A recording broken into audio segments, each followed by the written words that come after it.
Boa noite, a graça e a paz a todos. Irmãos, vamos dar aqui então continuidade à nossa série de exposições em Atos. E para isso eu peço que você abra a sua Bíblia em Atos, capítulo 22. E nós vamos ler inicialmente apenas o versículo 22. Atos 22, 22. Na verdade, hoje a gente precisa cobrir uma porção extensa do capítulo 21 e boa parte do capítulo 22 também. Mas por hora leamos apenas esse versículo que diz: a multidão ouvia Paulo até que ele disse isso. E então todos levantaram a voz e gritaram: tira esse homem da face da terra, ele não merece viver. Oremos. Pai querido, nós te agradecemos porque estamos aqui diante do Senhor nesse momento de culto. Ó Pai, nós te agradecemos por tudo que já pudemos experimentar aqui. E outra vez, ó Deus, o nosso anseio é ouvir a tua voz. A Bíblia diz, ó Deus, que a tua palavra é como um machado que esmiuça a penha, e a tua palavra também é como fogo que queima a palha. E nesta noite, ó Pai, pedimos ao Senhor que faça exatamente isso em nossas vidas. Usa, ó Deus, a tua palavra para aquecer o nosso coração. E com essa mesma palavra, quebranta-nos, ó Deus, a nossa dureza, a dureza do nosso coração. Nós te pedimos, ó Pai, que o teu Espírito Santo fale conosco através das Escrituras e incline o nosso coração a ouvir a tua voz e a te obedecer. Em nome de Jesus. Amém. Meus irmãos, não sei se você estava aqui, mas no domingo anterior, nós vimos que após Paulo concluir a sua terceira viagem missionária, ele mais uma vez chega à cidade de Jerusalém. Como sempre, ele vai àquela cidade relatar as grandes coisas que Deus tinha feito através dele. Mas desta vez, Paulo teve também um motivo adicional. Paulo tinha o objetivo de levar uma oferta que ele havia levantado entre várias igrejas da província da Ásia, para que ajudasse os irmãos de Jerusalém, que à época passavam por diversas provações. Vimos aqui também que quando Paulo chegou à cidade de Jerusalém, os irmãos daquela cidade o receberam com muita alegria. E quando Paulo relatou para eles tudo o que Deus tinha feito nesses últimos anos, todos eles glorificaram a Deus. Em seguida, eles recomendaram que Paulo participasse de uma cerimônia de purificação para, de alguma forma, quebrar barreiras desnecessárias com alguns judeus convertidos ao cristianismo, que de alguma forma pensassem ou ouvissem falar que Paulo estava ensinando contrariamente à lei de Moisés. E Paulo atendeu essa sugestão e participou da cerimônia de purificação junto com outros 4 homens. Entretanto, como havia sido profetizado diversas vezes, não demorou muito para que o judeu se levantasse contra o apóstolo. E mais exatamente, estando ele no templo, alguns judeus da região da Ásia acusaram-no de ensinar contra a lei de Moisés. E como se isso fosse pouco, eles ainda acusaram Paulo de haver introduzido um gentio na área restrita do templo. Uma área que só tinha acesso pessoas que fossem de origem judaica. E era terminantemente proibido que um gentio adentrasse aquela área restrita. Inclusive havia uma placa na porta do templo que alertava quanto a isso. Qualquer gentio que ultrapassasse a barreira era o único responsável pela sua pena de morte. Essa proibição era sempre punida com a pena de morte. E inclusive as autoridades romanas permitia que os líderes judaicos executassem sumariamente um gentio que adentrasse o templo. E por causa disso, por causa dessa acusação, levantou-se um tumulto imenso contra o apóstolo Paulo, a ponto de os homens judeus arrancarem-no de dentro do templo. E lá fora eles tentaram matar Paulo. Eles começaram um espancamento, começaram um linchamento. E a vida do apóstolo Paulo esteve por um fio. Até que as autoridades romanas intervieram rapidamente e salvaram o apóstolo Paulo da morte. No texto que nós vamos então considerar hoje, nós vamos ver como o apóstolo responde a essa perseguição dos judeus, bem como ele responde à prisão. E as suas atitudes, vamos ver aqui, elas nos deixam lições valiosas. Elas nos ensinam como nós hoje devemos responder à perseguição. Ou será que em alguma medida nós também não somos perseguidos? Além disso, ao olharmos para como Paulo reage diante dessa grande tribulação, nós também podemos aprender como hoje podemos responder biblicamente às tribulações que se abatem sobre a nossa vida. Então eu peço que enquanto nós lemos o texto, os vários textos que nós vamos ler nessa noite, que você mantenha em mente a pergunta: como Paulo reagiu à perseguição e o que nós podemos aprender com isso? Eu peço então que você volte ao texto e nós vamos ler do capítulo 21, dos versículos 37 até o versículo 40. E vamos ver aqui que diante da perseguição, Paulo se mantém ousado diante dos homens. Leiamos, Atos 21, versículo 37. Quando os soldados estavam para introduzir Paulo na fortaleza, ele perguntou ao comandante: posso dizer-te algo? Você fala grego? Perguntou ele. Não é você o egípcio que iniciou uma revolta e há algum tempo levou 4.000 assassinos para o deserto? Paulo respondeu: sou judeu, cidadão de Tarso, cidade importante da Cilícia. Permita-me falar ao povo. E tendo recebido permissão do comandante, Paulo levantou-se na escadaria e fez sinal à multidão. Quando todos fizeram silêncio, dirigiu-se a eles em aramaico. Irmãos, o texto que nós acabamos de ler nos coloca diante de um cenário aterrorizante. Não se trata de um episódio como aqueles em que Paulo envolveu-se em alguma controvérsia teológica com os judeus. Também não é o caso de quando Paulo algumas vezes entrou em debate com os gentios. O texto que nós acabamos de ler é o relato de uma perseguição implacável. É o relato de uma perseguição religiosa com tentativa de execução e inclusive com requintes de crueldade. Muito parecido com o que vivem muitos cristãos ao redor do mundo. Como vítima de perseguição, Paulo era constantemente seguido, ele era constantemente observado, seus passos eram constantemente rastreados pelos seus oponentes, os quais esperavam uma ocasião, esperavam a hora certa para assassiná-lo, motivados por boatos maliciosos. Mas é muito importante observar que Lucas, o autor de Atos, parece deixar algumas evidências para que nós notemos semelhanças entre os sofrimentos de Cristo e os sofrimentos que Paulo enfrentou. Se você não percebeu, eu posso então ajudá-lo. Ambos, Cristo e Paulo, dirigiram-se para Jerusalém sabendo dos sofrimentos que eles experimentariam lá. Ambos foram rejeitados pelo seu próprio povo e presos sem motivo algum. Ambos foram vítimas de um plano secreto dos judeus que tramavam matá-los.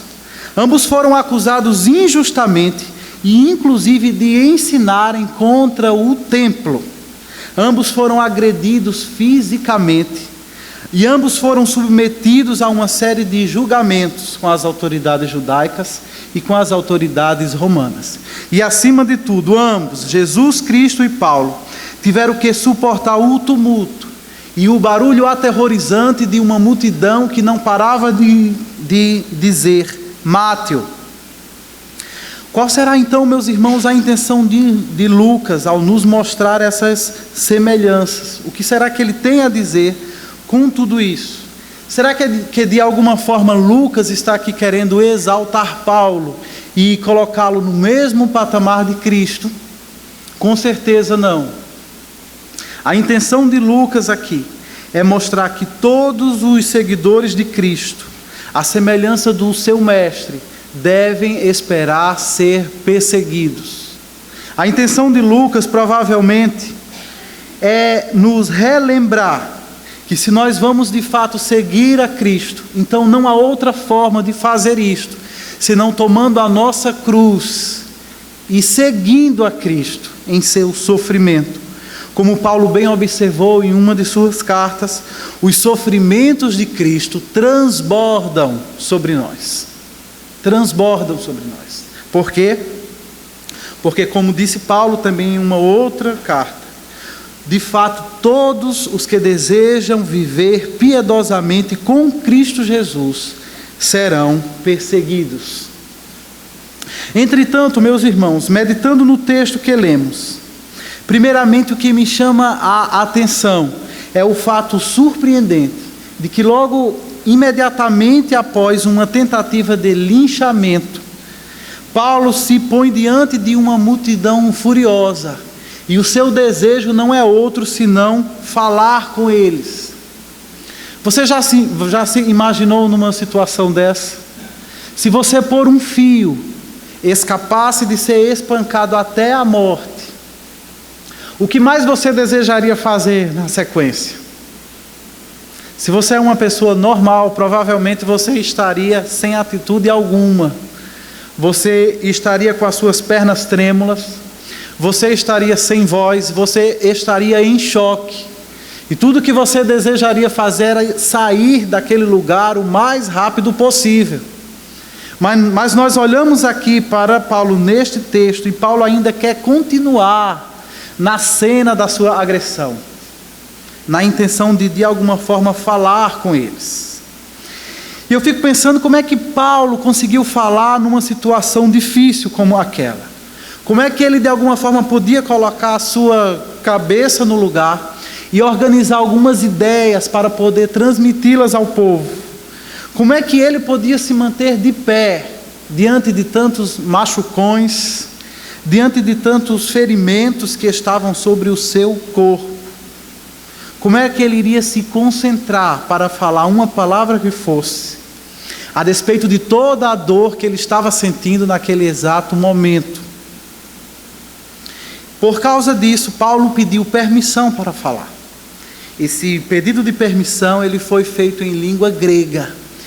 E isso impressionou o comandante. E por causa disso também o comandante pensou que ele possivelmente fosse um homem egípcio conhecido na época, um tipo Osama Bin Laden da época. Ele havia atraído milhares de seguidores para se insurgirem contra a dominação de Roma. E isso acabou na morte de milhares de seguidores, mas o egípcio escapou com vida. E porque naquela época o Egito falava a língua grega, o comandante pensou, deve ser aquele egípcio de novo. Ele deve ter voltado à cena outra vez. Mas Paulo responde para ele que não é egípcio, ele é judeu. E aí o comandante autorizou, Paulo fez um sinal com as mãos, diante de uma multidão que estava gritando enfurecida. E parece que milagrosamente a multidão então fez silêncio. E Paulo falou para eles em sua língua materna. Meus irmãos, o que é que nós podemos aprender com isso? Eu creio que já de cara nós podemos aprender que devemos ser ousados diante de um mundo que nos observa, e que nós, mais do que isso, precisamos ser ousados, mesmo quando este mundo impõe sobre nós uma dura perseguição. O cristão que vive diante da glória de Deus, ele não pode, ele não deve se acovardar diante dos homens. Nós precisamos ser ousados. Além disso, a ousadia deve ser uma marca do nosso testemunho diário. E a ousadia deve ser também um motivo constante das nossas orações. Nós estamos expondo esse livro já faz algum tempo. E eu não sei se você lembra do primeiro episódio de perseguição religiosa narrada no livro de Atos. Atos, capítulo 4, conta uma história de quando certo dia Pedro e João estavam indo ao templo participar da oração da tarde, e no caminho do templo eles curaram um homem.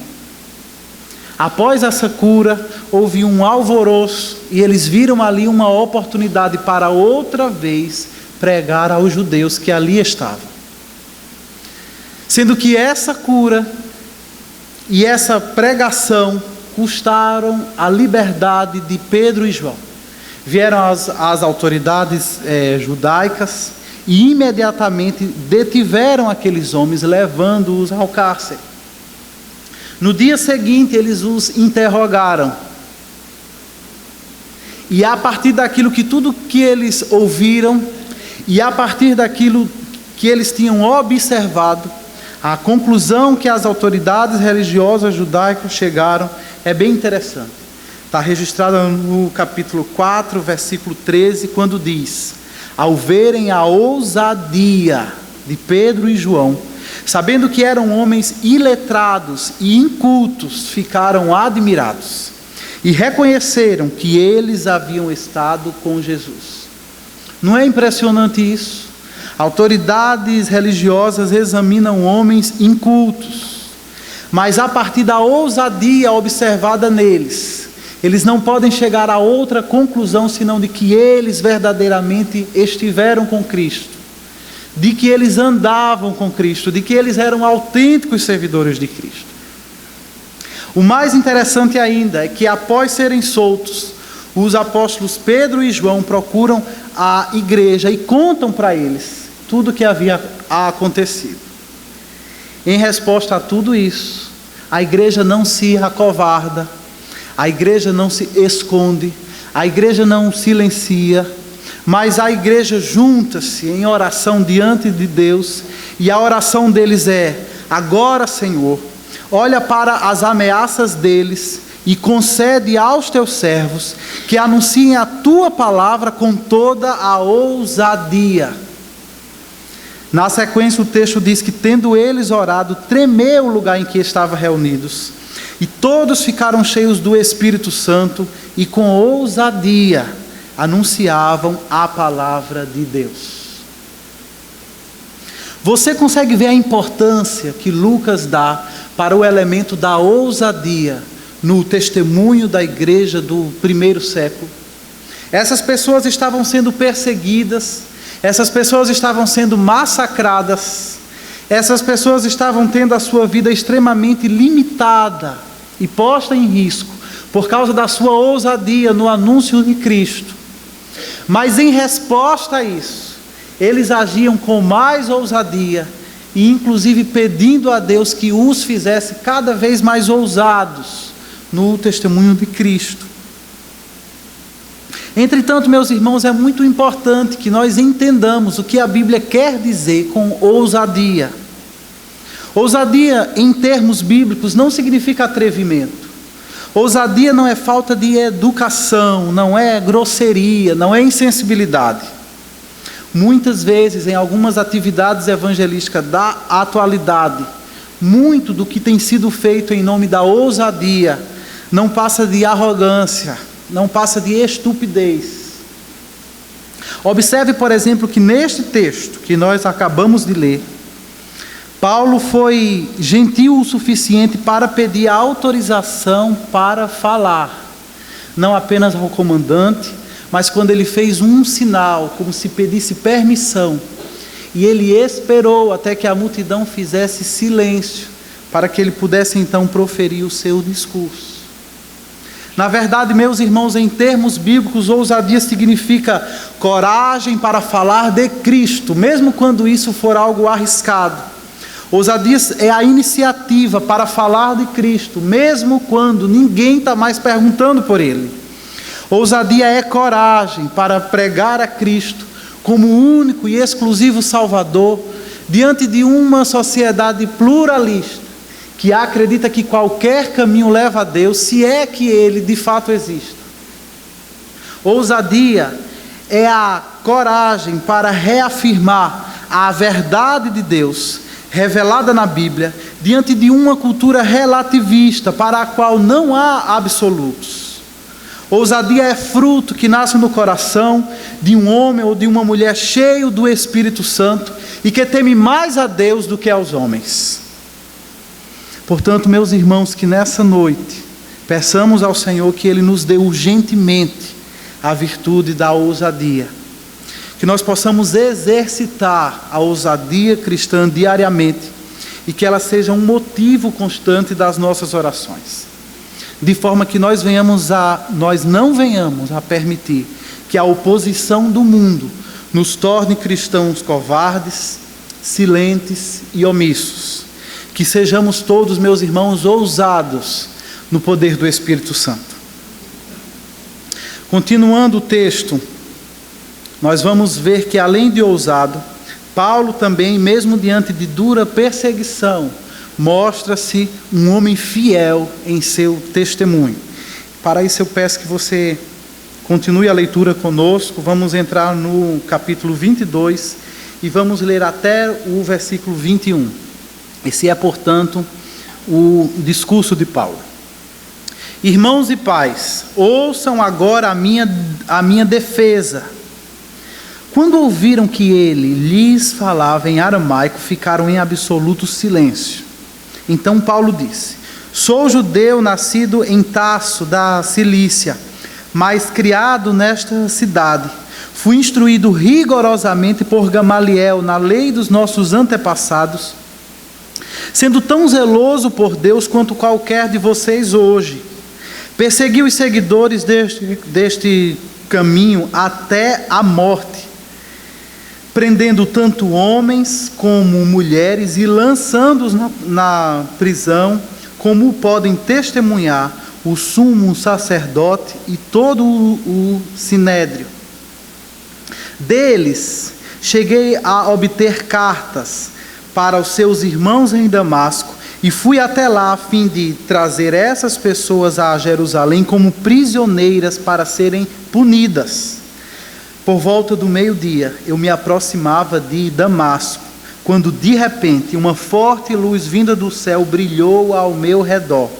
Caí por terra e ouvi uma voz que me dizia: Saulo, Saulo, por que você está me perseguindo?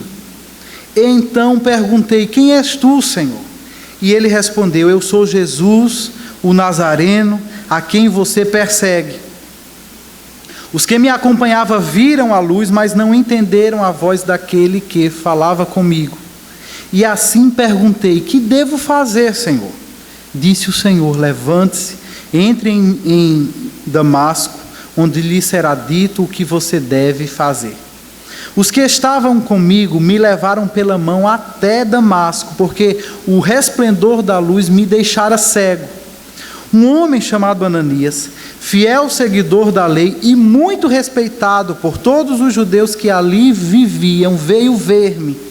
E pondo-se junto a mim, disse: irmão Saulo, recupere a visão. Naquele mesmo instante, eu pude vê-lo. Então ele disse: o Deus dos nossos antepassados o escolheu para conhecer a sua vontade, ver o justo e ouvirá as palavras da sua boca. Você será testemunha dele a todos os homens, daquilo que viu e ouviu. E agora, o que está esperando? Levante-se, seja batizado e lave os seus pecados, invocando o nome dele. Quando voltei a Jerusalém, estando eu a orar no templo, caí em êxtase E vi o Senhor que me dizia: depressa, saia de Jerusalém imediatamente, pois não aceitarão o seu testemunho a meu respeito. Eu respondi: Senhor, estes homens sabem que eu ia de uma sinagoga a outra, a fim de prender e açoitar os que creem em ti. E quando foi derramado o sangue da tua testemunha Estevão, eu estava lá, dando minha aprovação e cuidando das roupas dos que o matavam. Então o Senhor me disse: vá, eu o enviarei para longe, aos gentios. Esta foi então a oportunidade que Paulo teve para se defender. Mas a partir daquilo que nós lemos, ao que parece, não foi exatamente isso o que ele fez. Nestes 21 versículos que lemos, em nenhum momento você vê o apóstolo Paulo refutando as acusações que haviam sido feitas contra ele. Em nenhum desses 21 versículos você vê Paulo, de alguma forma, tentando expor a mentira daqueles judeus. O que o texto mostra claramente é que ele aproveitou esta grande oportunidade para dar um testemunho fiel acerca de Jesus Cristo, seu Senhor e Salvador, que o havia transformado de perseguidor em um apóstolo aos gentios. Então, quando a gente presta atenção no que Paulo disse, a gente vai ver que num primeiro momento ele está aqui se identificando com os seus perseguidores. Ele está aqui se identificando com os seus ouvintes, quando ele fala sobre a sua origem e sobre a sua formação religiosa judaica. Ele disse que era um judeu de nascença e que, embora tivesse nascido numa cidade chamada Tarso, ele tinha sido criado em Jerusalém. E Jerusalém era nada menos do que o centro mundial da fé judaica. E em Jerusalém, ele teve a oportunidade de ser instruído por um dos mais conhecidos rabinos da época, que é este homem chamado Gamaliel. E por causa disso tudo, Paulo tornou-se então um homem zeloso da lei, um homem totalmente dedicado à sua religiosidade, a ponto de se tornar um destemido perseguidor de cristãos. Seu serviço em defesa da religião judaica havia inclusive culminado na morte de algumas pessoas. E não apenas isso, mas havia culminado também na prisão de muitos outros.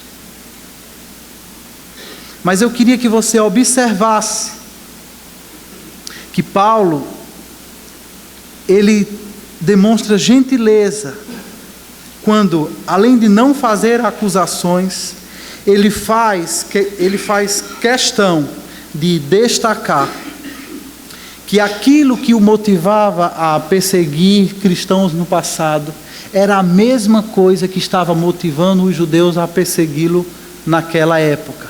Era o zelo por Deus.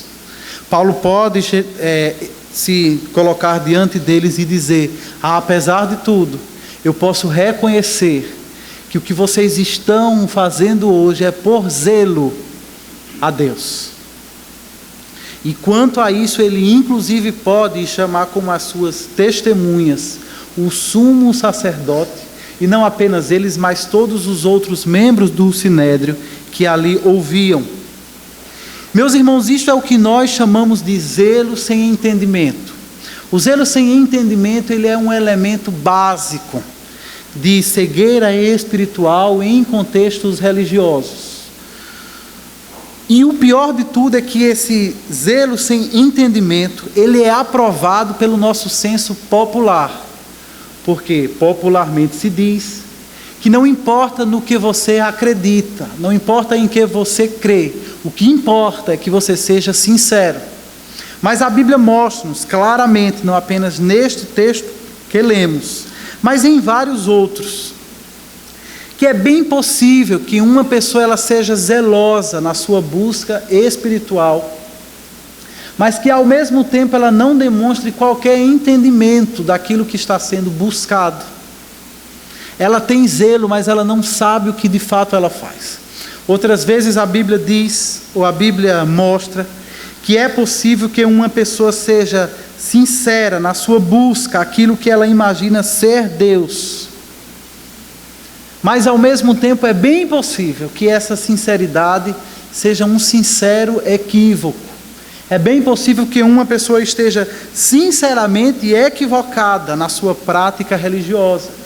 E é somente a luz do Evangelho que pode iluminar a mente de um homem e livrá-lo desse erro. É exatamente por isso que depois de falar do seu zelo cego, do seu zelo equivocado, que Paulo, na sequência do seu discurso, passa a relatar a sua experiência de conversão. De uma forma muito simples, ele diz do dia em que ele viajava em direção a Damasco, a fim de prender judeus convertidos ao cristianismo. E durante aquela viagem, algo surpreendente aconteceu que mudou a sua vida drasticamente. Ele teve um encontro com Jesus. A experiência de encontro com Cristo que Paulo experimentou naquele dia foi algo traumático. Ele não saiu dali eufórico, ele não saiu dali pulando e cantando euforicamente. Ele saiu dali cego e impactado com a glória de Deus que o havia encontrado naquela estrada. Aquele homem valente que tinha ido à cidade para arrastar judeus convertidos que lá estivessem, agora mal podia caminhar sozinho, e ele só conseguiu chegar à cidade porque os homens que com ele estavam o guiaram pela mão. Tendo então chegado à cidade, depois de 3 dias, Paulo foi visitado por um homem que ele faz questão de explicitar.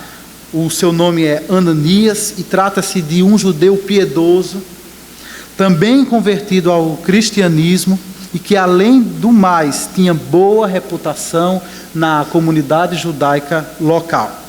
E Ananias ajudou Paulo então a dar os seus primeiros passos na fé. Ananias foi usado por Deus para ministrar cura sobre Paulo, que até aquele dia ainda estava cego. Além disso, Ananias batizou Paulo, e Ananias também foi usado por Deus para revelar a Paulo o seu chamado apostólico.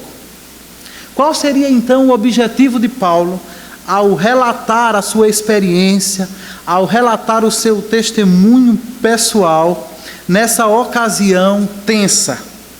Eu acredito que há pelo menos duas razões básicas.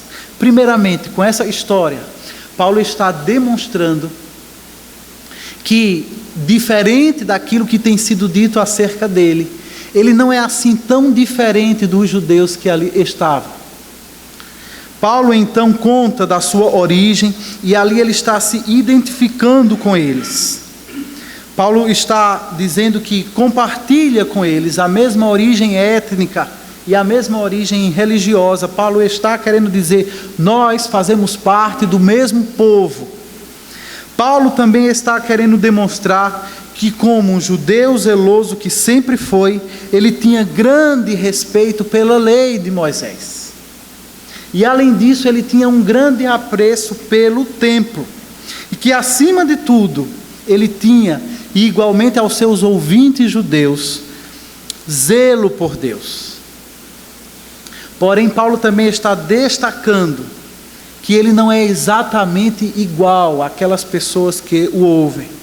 E o que diferencia Paulo dos seus ouvintes é que, embora ele tenha tido uma formação religiosa semelhante a eles, e embora tivesse um zelo semelhante a eles, e embora entendesse a vida até certo ponto de forma semelhante a eles, num determinado momento ele teve um encontro com Cristo.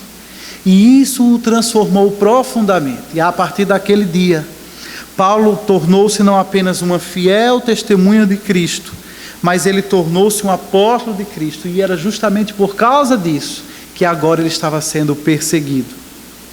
Eu creio que uma outra razão para Paulo testemunhar da sua experiência de conversão, é mostrar para os seus ouvintes que a fé cristã não está numa relação de oposição à fé judaica. Antes, ela é o cumprimento de tudo aquilo que foi revelado desde os antepassados.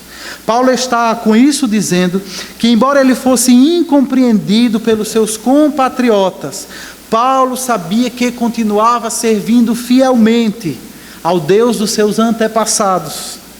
Paulo sabia que ele então continuava desfrutando do cumprimento da promessa que Deus havia feito ao patriarca Abraão. Então, a palavra de Paulo é muito mais um testemunho de Cristo do que um pronunciamento em sua própria defesa. Através dela percebemos que a grande preocupação de Paulo não é com a sua segurança pessoal. Paulo está mesmo preocupado em todo o tempo, em todas as oportunidades, em todas as circunstâncias, a anunciar o Evangelho de Cristo.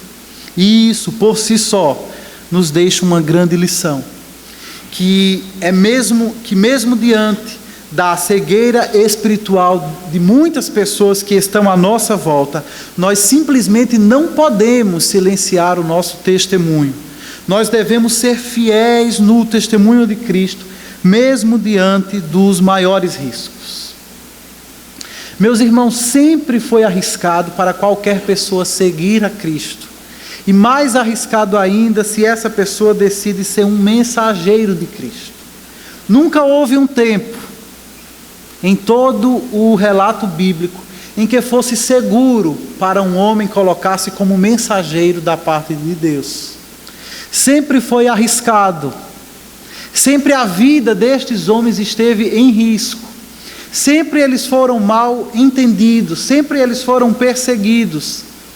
Curiosamente, sempre foram perseguidos principalmente por aqueles que se identificavam como adoradores de Deus. Então, aquilo que Paulo estava experimentando aqui não era novidade alguma. Ele era um mensageiro de Deus, e assim como todos os outros, inclusive profetas do passado, ele estava sendo perseguido por causa do testemunho da palavra de Deus. Da mesma forma, não era novidade alguma que os homens rejeitassem a palavra de Deus. Afinal de contas, é isso que nós, enquanto humanidade, temos feito desde o Éden.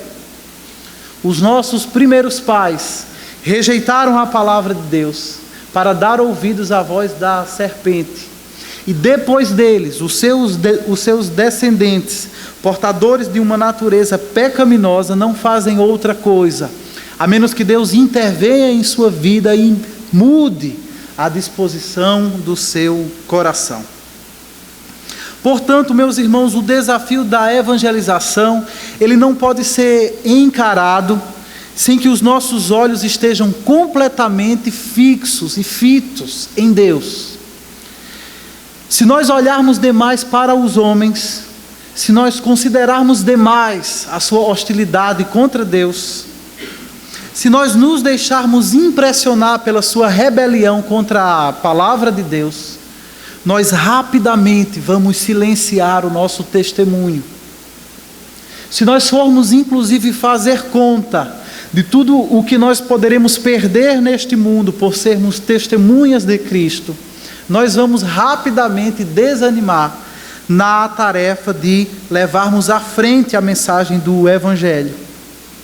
Além do mais, do ponto de vista humano, a salvação de um pecador é algo impossível. Simplesmente não faz sentido, do ponto de vista humano, nós testemunharmos, nós falarmos acerca do Evangelho para alguém que está espiritualmente morto.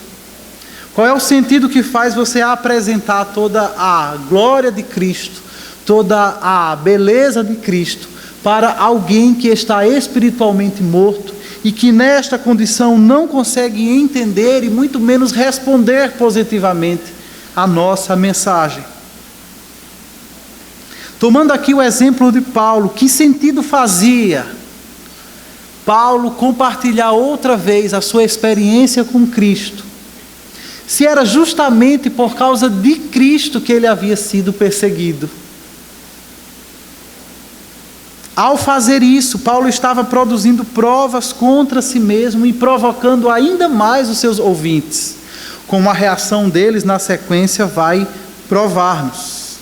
Seria muito mais seguro, repito, do ponto de vista humano, que Paulo ficasse calado. Mas então, meus irmãos, Paulo está aqui nos ensinando que se nós nos propomos a evangelizar, e se nós começarmos a olhar mais para os homens do que para Deus, então o nosso coração vai ser tomado por temor. Na verdade, temores. São muitos os temores que podem assaltar o nosso coração e nos paralisar diante do desafio da evangelização. Você não é a única pessoa que sente medo. Você não é a única pessoa que se sente atemorizado, que se sente intimidado em certa medida diante da tarefa de levar a mensagem do Evangelho adiante. Temos medo, por exemplo, de não estarmos preparados. Temos medo, por exemplo, de não sabermos o suficiente para responder a todas aquelas perguntas que podem nos ser feitas.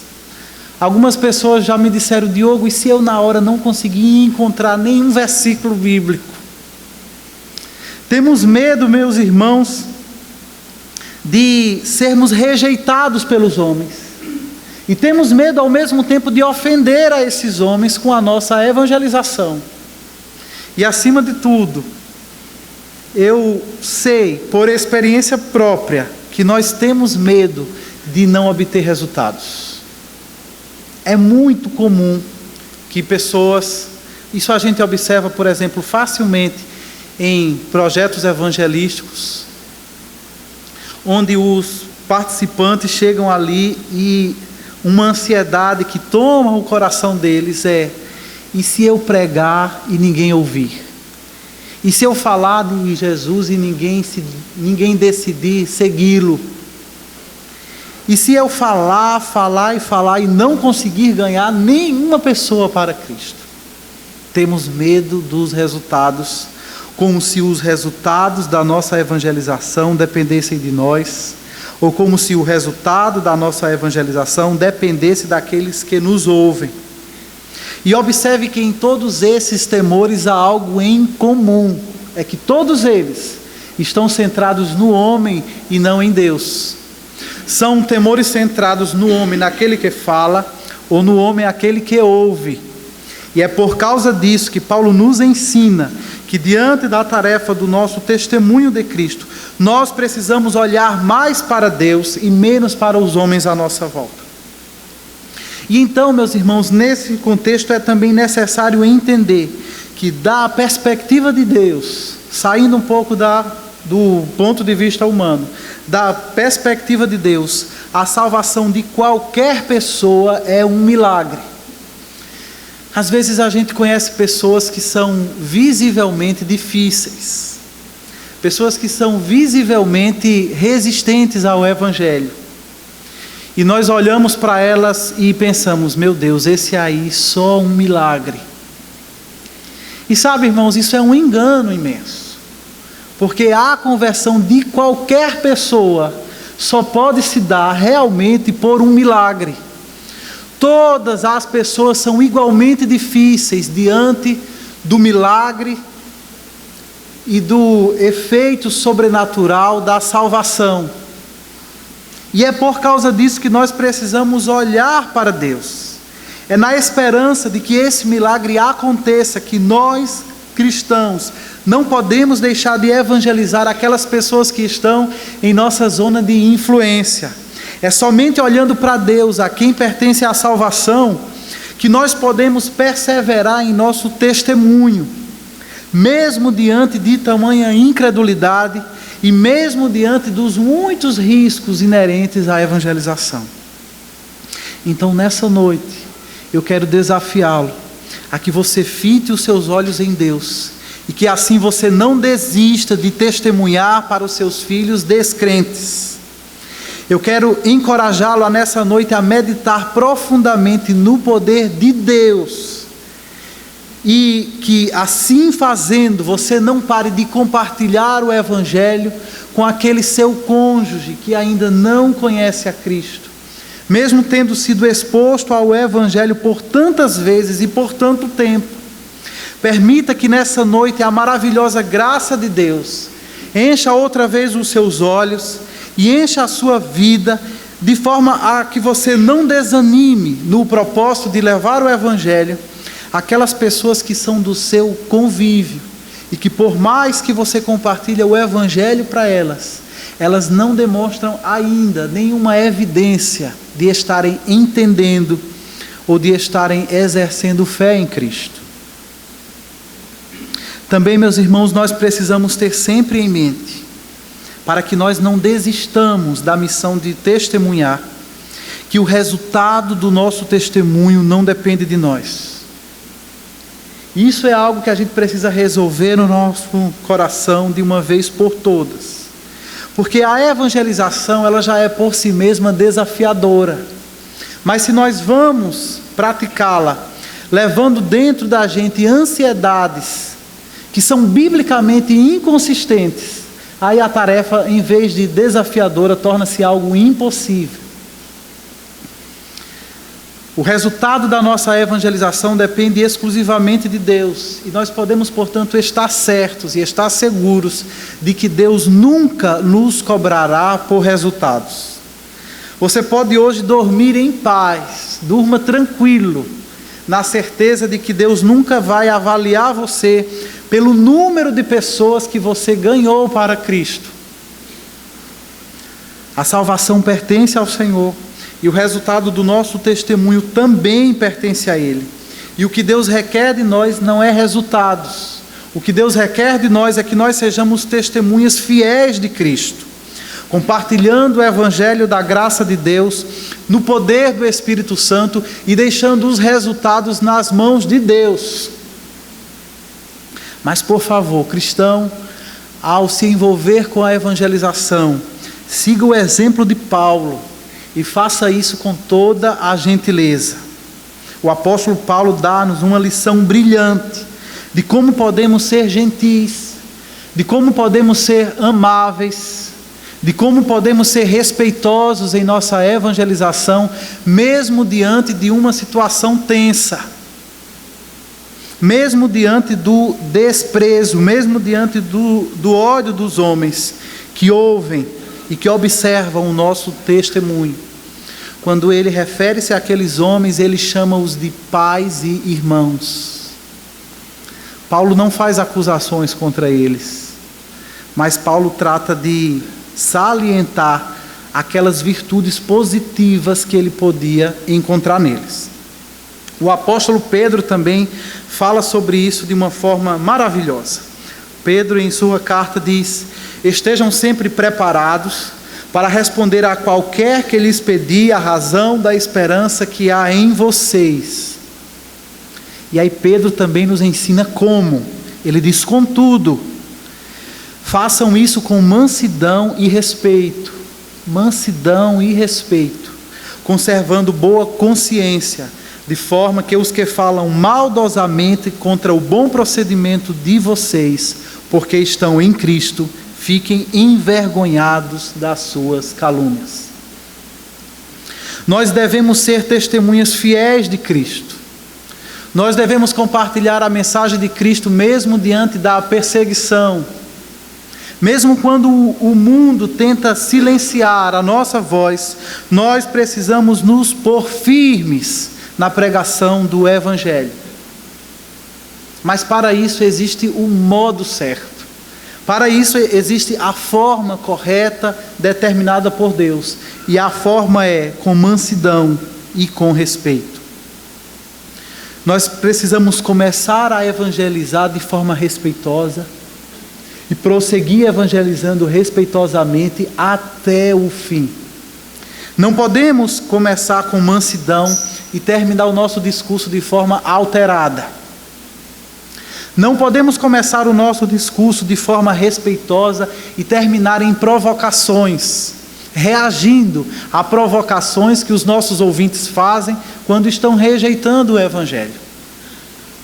Mais uma vez, voltando às minhas lembranças de projetos evangelísticos, eu pude observar, infelizmente, muitas vezes, em que jovens começavam a compartilhar o Evangelho de uma forma respeitosa, com um sorriso nos lábios, com uma fala equilibrada, mas de repente, à medida que o evangelizado resistia à mensagem do Evangelho, e à medida que o evangelizado começava também a fazer provocações, os evangelistas caíam na pilha, engrossavam a voz, mudavam o tom do discurso e terminavam um lado provocando o outro, às vezes até ameaçando. E não é assim que a Bíblia nos ensina. Nós precisamos ser testemunhas fiéis de Cristo, mas com mansidão e respeito. Em terceiro lugar, caminhando então para o fim dessa exposição, eu queria que você lesse comigo Atos 22, dos versículos de 21 a 29, e nós vamos ver uma última característica de Paulo, ou uma última reação de Paulo diante da perseguição. Poderíamos sintetizá-la dizendo que Paulo encara a sua prisão com confiança.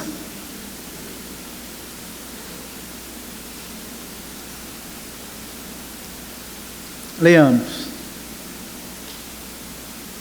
A multidão ouvia Paulo até que ele disse isso que nós acabamos de ler anteriormente. Então todos levantaram a voz e gritaram: tira este homem da face da terra, ele não merece viver.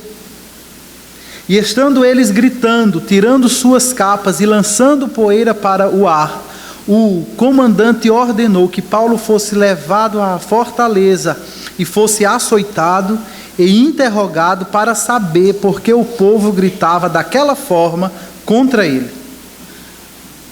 Enquanto o amarravam a fim de açoitá-lo, Paulo disse ao centurião que ali estava: vocês têm o direito de açoitar um cidadão romano sem que ele tenha sido condenado? E ao ouvir isso, o centurião foi prevenir o comandante: que vais fazer? Este homem é cidadão romano. O comandante dirigiu-se a Paulo e perguntou: diga-me, você é cidadão romano? Ele respondeu: sim, sou. E então o comandante disse: eu precisei pagar um elevado preço por minha cidadania. Respondeu Paulo: eu a tenho por direito de nascimento. E os que iam interrogá-lo retiraram-se imediatamente.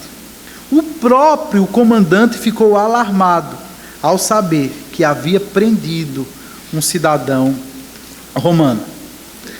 Queridos, qual foi a reação dos ouvintes de Paulo diante da sua defesa, que não era defesa coisa nenhuma, na verdade era um grande testemunho de Cristo?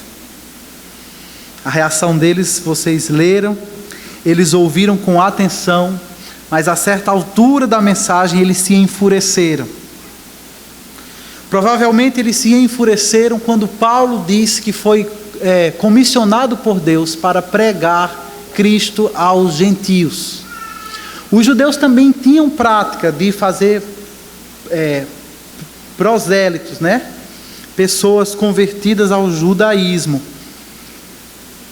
Mas quando eles ouviram que Paulo pregava o evangelho para eles, era como se judeus e gentios estivessem sendo colocados no mesmo nível, ou seja, todos eles tinham diante de Deus a mesma necessidade, que é a necessidade de serem salvos por Cristo. E por causa disso eles levantaram um outro tumulto. E eles então demonstraram a sua indignação de uma forma ainda mais aterrorizante, de forma que eles gritavam e que eles inclusive tiravam as suas capas e assim eles levantavam poeira no ar. Eles estavam ali mostrando a sua indignação como quem está diante de uma grande blasfêmia. E o mais interessante é que diante disso tudo, o comandante ordenou que Paulo então fosse levado à fortaleza. Essa fortificação ficava ao lado, do templo, era algo próximo mesmo, separado apenas provavelmente por uma escada, e que ali Paulo fosse então açoitado e fosse interrogado. Quando a gente lê na Bíblia acerca do açoite judaico, a gente precisa ter em mente que ele é algo completamente diferente do açoite romano.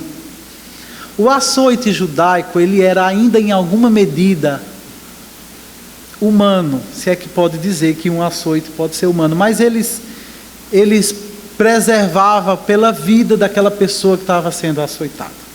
Já o açoite romano não, esse aí não tinha apreço nenhum pela vida, e ele era tão cruel que muitos das suas vítimas morriam, e os que não morriam ficavam permanentemente deformados, quando não aleijados.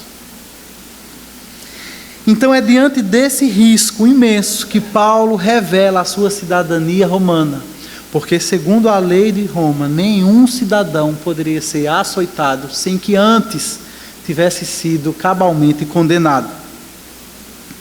Mas sabe o que é que eu acho mais interessante nisso tudo? É que o apóstolo Paulo, apesar de possuir uma personalidade bastante ativa e bastante enérgica, ele se mantém sereno o tempo todo. Sereno diante daquela oposição dos judeus e sereno inclusive diante da prisão romana, por mais cruel que ela fosse. Você se lembra da forma gentil como ele dirige-se aos seus compatriotas judeus? Pois bem, é com essa mesma gentileza que Paulo continua a história toda. Você não vê aqui em momento algum Paulo se queixando do falso testemunho que os judeus haviam levantado contra ele. Você não vê em momento algum Paulo, por exemplo, acusando os judeus, que se diziam tão zelosos da lei, de haver quebrado o mandamento que proibia o falso testemunho. Pelo contrário, Paulo reconhece que eles são zelosos por Deus. Você não vê em nenhum momento Paulo esbravejando ou fazendo imprecações contra aquele povo. Você não vê, por exemplo, Paulo rogando pragas contra eles, ou pedindo que de alguma forma Deus derramasse fogo dos céus para que os consumisse. Muito pelo contrário, irmãos. Paulo, então, o que ele faz é compartilhar o evangelho no desejo ou na esperança de que eles ouçam o evangelho e que sejam salvos. E eu penso que essa serenidade diante das adversidades, ela não provém de outra coisa senão de uma confiança profunda na soberania de Deus. Inclusive, tudo quanto estava acontecendo com ele ali já havia sido anunciado antes, pelo Deus soberano que havia determinado que tudo aquilo ali acontecesse. Tanto através de Ananias, por ocasião da sua conversão, quanto pelos profetas de Deus que alertaram Paulo o tempo todo no caminho até Jerusalém. Então é impossível olhar para esse texto e não ver a mão invisível de Deus conduzindo todos esses acontecimentos segundo a sua soberana vontade. Podemos facilmente perceber que foi pelo decreto de Deus que os judeus se opuseram contra Paulo e tramaram matá-lo, mas que foi também segundo a vontade de Deus que Paulo foi salvo do linchamento através da intervenção rápida de soldados romanos. Sim, foi pela vontade de Deus que Paulo foi preso pelas autoridades civis, mas também podemos observar que foi pela providência divina que Paulo escapou do açoite por causa da sua cidadania romana. Então, meus irmãos, o que nós podemos perceber aqui, nessa forma serena como Paulo porta-se o tempo inteiro, é que ele tem a convicção de que a sua vida não está nas mãos dos seus oponentes judeus. Paulo sabe que a sua vida também não está nas mãos das autoridades de Roma. Paulo tem convicção de que a sua vida está nas mãos de Deus, de que é Deus que está soberanamente dirigindo todas essas tribulações e todos esses livramentos, a fim de que o seu nome seja então glorificado.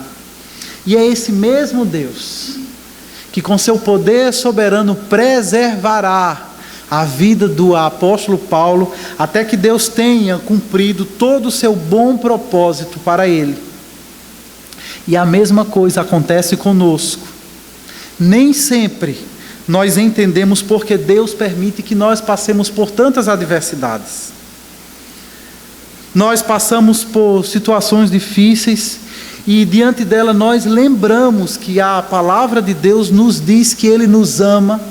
A palavra de Deus diz que Ele cuida de cada detalhe da nossa vida. E nós ficamos sem nenhuma resposta para a razão, porque apesar de Deus nos amar e Deus cuidar de nós, por que Ele permite, ou por que Ele nos conduz para experiências extremamente dolorosas? São tribulações, são perseguições, privações, decepções, injustiças e incompreensões que provam a autenticidade da nossa fé. E como é que nós devemos então reagir diante dessas situações? Paulo nos ensina aqui, através do seu exemplo. Ele nos mostra que nós podemos enfrentar as adversidades com serenidade, quando nós confiamos que é Deus que dirige a nossa história. Paulo nos ensina que nós devemos confiar, e por causa disso nós devemos nos manter serenos, quando nós entendemos que a nossa vida não está à mercê do acaso, de que mesmo quando estamos gravemente doentes, devemos lembrar que a nossa vida não está nas mãos de médicos, de que mesmo quando nós vivemos situações políticas difíceis, a nossa vida não está nas mãos dos nossos governantes. Nós podemos manter a confiança em Deus, porque sabemos que a nossa vida está no melhor lugar onde ela poderia estar, que é nas mãos bondosas, nas mãos poderosas e nas mãos soberanas do nosso Deus. É Ele que está conduzindo a nossa vida. A nossa vida está sendo conduzida por essa vontade soberana de Deus para o propósito de glorificar o seu nome.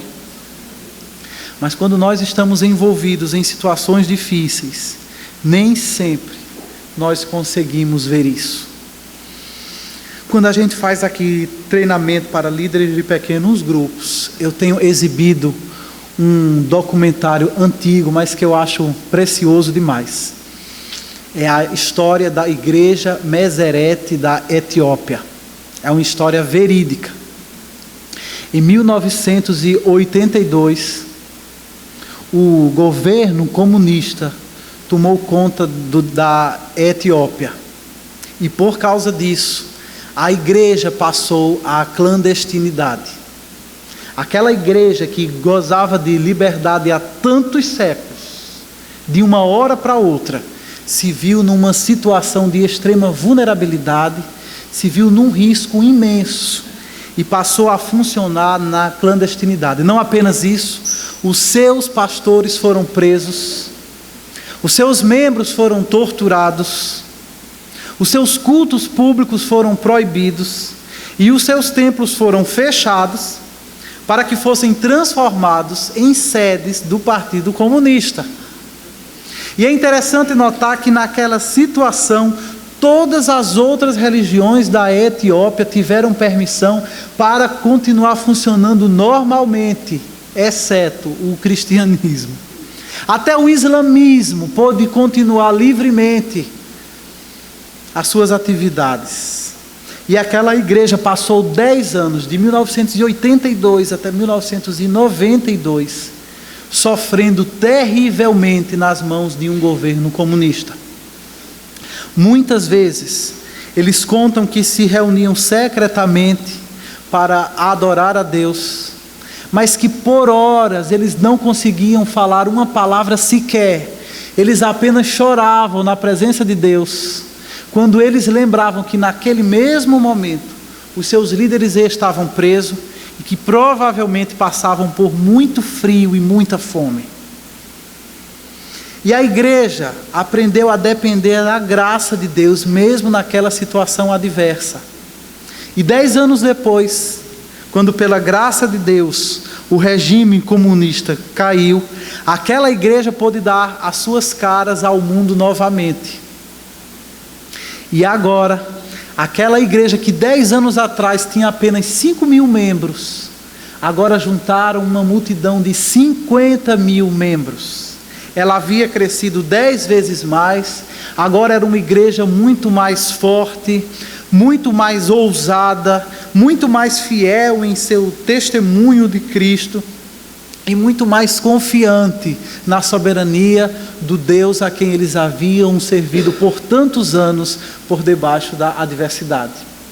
E eu fico imaginando que durante todos aqueles anos, quantas vezes os nossos irmãos etíopes não se colocaram diante de Deus, chorando, sem conseguir compreender, porque Deus estava permitindo que eles enfrentassem uma situação tão adversa como aquelas. Quantas vezes eles não devem ter dito: por que, Senhor? Por que o Senhor está permitindo isso? Ou até quando, Senhor? Até quando o Senhor vai permitir que isso aconteça conosco? Às vezes, meus irmãos, nós costumamos pensar que se nós estivermos caminhando no centro da vontade de Deus, então tudo nos irá bem e nenhum obstáculo será visto em nossa trajetória. Costumamos pensar que as coisas ruins só acontecem quando nós nos afastamos da vontade de Deus.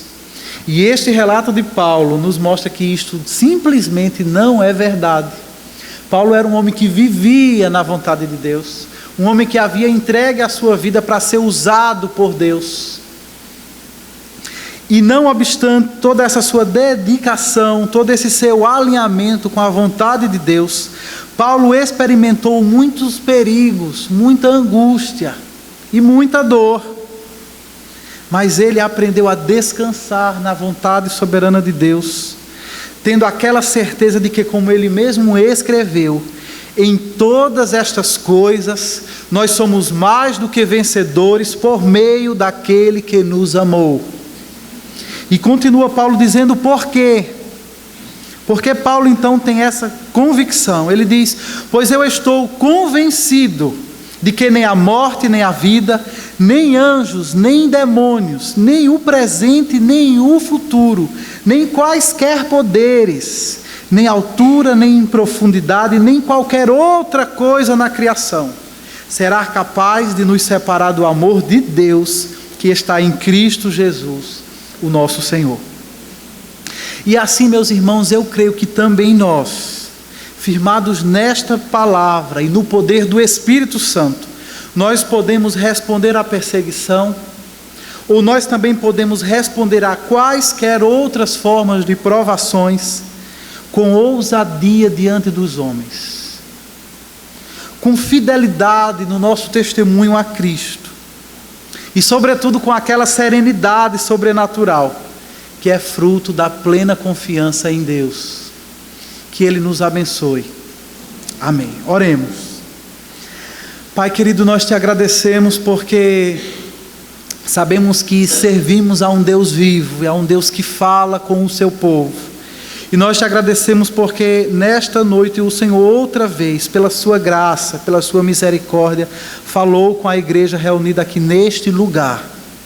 Muito obrigado, ó Pai, pelo encorajamento que esse texto nos dá, para que diante das adversidades, para que diante da hostilidade do mundo nós não esmoreçamos, mas que nós continuemos olhando para Cristo, nosso Senhor, que nós continuemos seguindo os seus passos, e que assim sejamos ousados, e que assim sejamos fiéis, e sejamos confiantes no poder de Deus contra todas as adversidades. Que essa certeza, ó Pai, que essa convicção possa encher todos os nossos dias, e que nós possamos viver diante dos homens com temor de Deus apenas. É o que nós te pedimos em nome de Jesus Cristo, nosso Senhor. Amém.